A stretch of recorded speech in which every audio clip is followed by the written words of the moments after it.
Hello, everyone. Thank you very much. It's been a very big 2 days, I have to say. And we'll be heading back to Washington, D.C. right after this. And I'd like to wish everyone a very good evening. And over the weekend, the United States military and the Israeli Defense Forces continued Operation Epic Fury very successfully. Over the past 9 days, we've carried out some of the most powerful and complex military strikes and maneuvers the world has ever seen. Now, you add that up to all of the other things, Midnight Hammer, getting rid of the nuclear threat from Iran, which was a big moment in history, in my opinion, and the great success we've had in Venezuela and all other places. Every place we've gone, we've had tremendous success. But while we're doing all of these things, we're achieving major strides toward completing our military objective. And some people could say they're pretty well complete. We've wiped every single force in Iran out very completely. Most of Iran's naval power has been sunk. It's on the bottom of the sea. It's almost 50 ships. I was just notified it's 51 ships. I didn't know they had that many. Didn't last very long. And these are fighting vessels. They're meant to fight, but they're not meant to fight against us. We continue to target Iran's drone and missile capabilities. Their drones are way down. Their drone manufacturing's been hit starting today. We know all of the places they manufacture the drones, and they're being hit one after another. Their missile capability is down to about 10%, maybe less. We're also hitting where they make missiles and where they deliver missiles. We've struck over 5,000 targets to date, some of them very major targets, and we've left some of the most important targets for later in case we need to do it. If we hit them, it's going to take many years for them to be rebuilt, having to do with electricity production and many other things. So we're not looking to do that if we don't have to. But they're the kind of things that are very easy to hit, but very devastating if they are hit. We are waiting to see what happens before we hit them. We could take them all out in one day, but it's all resulting in a 90% decline in various things, but in particular, Iranian missile launchers and 83% drop in drone launchers. As you know, the drone launchers are pretty well shot, but we're at over 90% decline in the Iranian missile launchers, which is very hard to reproduce and very hard to get.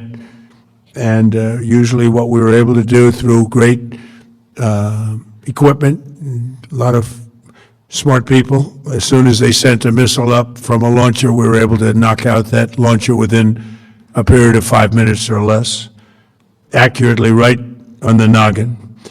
So now we have low-cost interceptors effectively combating Iranian drones, and our B-2 bombers recently dropped dozens of 2,000-pound bombs to destroy missile launchers all over Iran and buried deep under Iranian soil in many cases. The soil was no match.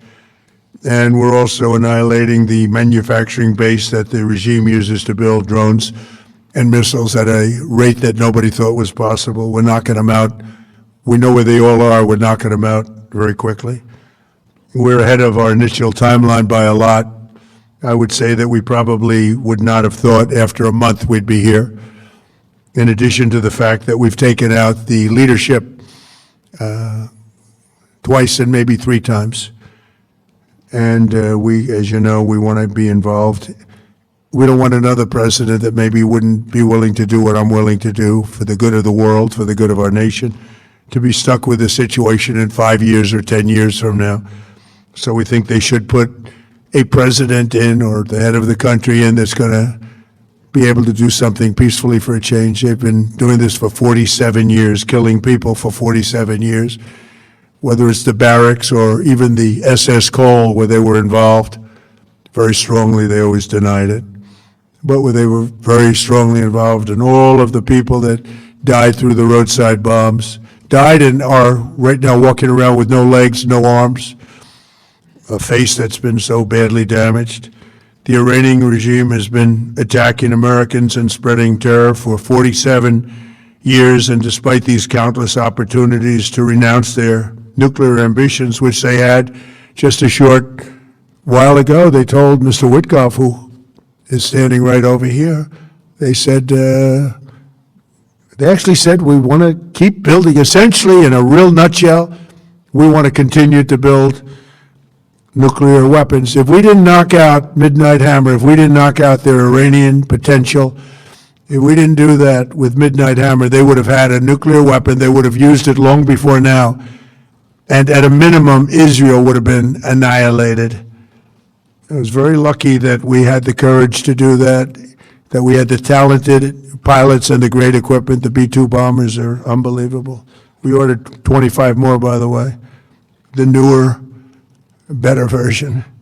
It's we have the greatest military in the world. We have the greatest equipment in the world by far. You see that no matter where we go. You still need the people, though, to operate it and to use it.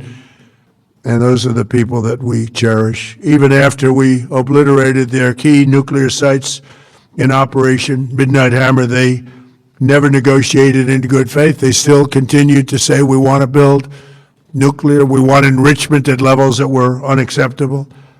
And they even turned down an offer for unlimited free nuclear fuel forever for civilian purposes. We had people offering them free nuclear fuel. They weren't interested in that because they wanted to build a nuclear weapon.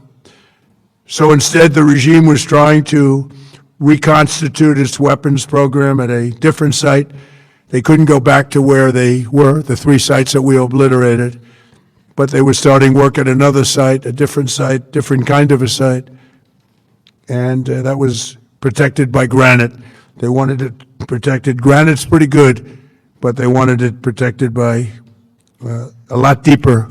They wanted to go a lot deeper, and they started the process while rapidly building conventional ballistic missiles. They were going to do it all at the same time that threatened our overseas bases and soon could have reached even our homeland. The regime's intention was to use this exponentially growing ballistic missile threat to make it virtually impossible to prevent them from obtaining a nuclear weapon. So as you probably saw, they had a tremendous number of missiles, most of which have now been used or destroyed, and very unsuccessfully used because we have been able, for the most part, to shoot them all down. What incredible technology. The Patriots have been unbelievable, and other things. And the laser technology that we have now is incredible. It's coming out pretty soon. Where literally lasers will do the work of, at a lot less cost, do the work of what the Patriots are doing or what other things are doing.